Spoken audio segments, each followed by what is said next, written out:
Again இப்போ வந்து காட்டுக்குள்ளேருந்து திருப்பி ஒரு 2 கிலோமீட்டர் நடந்து வந்துட்டேன். இங்கே வந்து பார்த்ததுக்கப்புறம் தான் தெரியுது இங்கே இருக்க பிரம்மாண்டமும் இங்கே வந்து என்ன பண்ணுறதுனே புரியல எனக்கு. இப்போது இங்கே இருக்க காட்டை பார்த்தீங்கன்னா தெரியும். நான் இப்போ அதை ஜூம் பண்ணுறேன் லைட்டாக. அங்கே அந்த மலையை பார்த்தீங்கன்னா அந்த மலை பாறைகள்லாம் எப்படி இருக்குன்றது உங்களால் உணர முடியும்னு நினைக்கிறேன். இப்போ இது மாதிரி காட்டுக்குள்ளே ஏன் வந்தோம், என்னுடைய நண்பர்கள் கிடச்சிட்டாங்கன்னு நினைக்கிறேன். இப்போ ஒரு வழியாக நண்பர்கள்லாம் கவர் பண்ணிட்டேன், எல்லாம் வந்துட்டாங்க. அவர் வந்து தாடியோடு இருக்கிறவர் வந்து விமல். அவர் வந்து பாம்பு பிடிக்கிறதுல எக்ஸ்பர்ட்டு. அடுத்தது அப்பு, அவர் வந்து சாஃப்ட்வேர் டெவலப்பராக இருக்கார், ஜாவாவில் ப்ரோக்ராமராக இருக்கார்.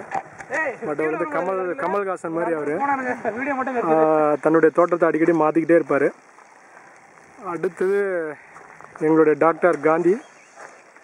அவர் தான் எனக்கு இந்த ஃபோட்டோகிராஃபி கற்றுக் கொடுத்தவர். அடுத்து அருள் ஃபயர் சர்வீஸில் ஒர்க் பண்ணுறாரு. எங்களுக்கு எது வந்தாலும் அவர் தான் இப்போ ஹெல்ப் பண்ண போகிறவர் எல்லாம். இப்போ அவங்கள பிடிச்சவனே தான் எனக்கு உயிரே வந்தது. இந்த விமல்னு ஒருத்தர் இருக்கார் பாருங்க, வரும்போது ஒரு பூரான் அவனை பிடிச்சிட்டாரு. அந்த பூரான்னு பார்த்தீங்கன்னா பயங்கர கலர், அது ஒரு மாதிரி கலர் கான்ட்ராஸ்டாக இருந்தது. இப்போ இந்த காடை பார்க்கும்போதே உங்களுக்கு தெரியும் எப்படி இருக்குன்றது உங்களால் உணர முடியும்னு நினைக்கிறேன். அந்த பாதைகள் எல்லாத்தையும் ரொம்ப பயமாக தான் இருக்குது. இருந்தாலும் அந்த குகையை போய் பார்க்கணும் ஒரு ஆர்வம் தூண்டிக்கிட்டே இருக்கு. திருப்பி ஒரு இடத்த ஃபோக்கஸ் பண்ணுறேன் பாருங்க. அந்த இடத்துல எப்படி இருக்குது பார்த்தீங்களா, அந்த ஒரு அந்த கூழாங்கல் உடஞ்சி படிக பாறைகள் மாதிரி இருக்குது. இது நம்மளுக்கு என்னன்னு தெரியல, இருந்தாலும் ரொம்ப நல்லா இருக்கு பார்க்கும்போது. மலையை பார்க்கும்போது திருப்பி ஜூம் பண்ணுற ஒரு இடத்த ரொம்ப அனுபவிக்க வேண்டிய இடம். இதெல்லாம் வேர்த்து விறுவிறுத்து இருக்கு எனக்கு. என்னால் பேசுகிற அளவுக்கு கூட தெம்பு கிடையாது, தண்ணி கிடையாது. பட் கிளைமேட் ஓரளவுக்கு நல்லா இருக்கிறதுனால தப்பிச்சேன்னு நினைக்கிறேன். இங்கே இருக்க இடத்த பார்த்தீங்களா,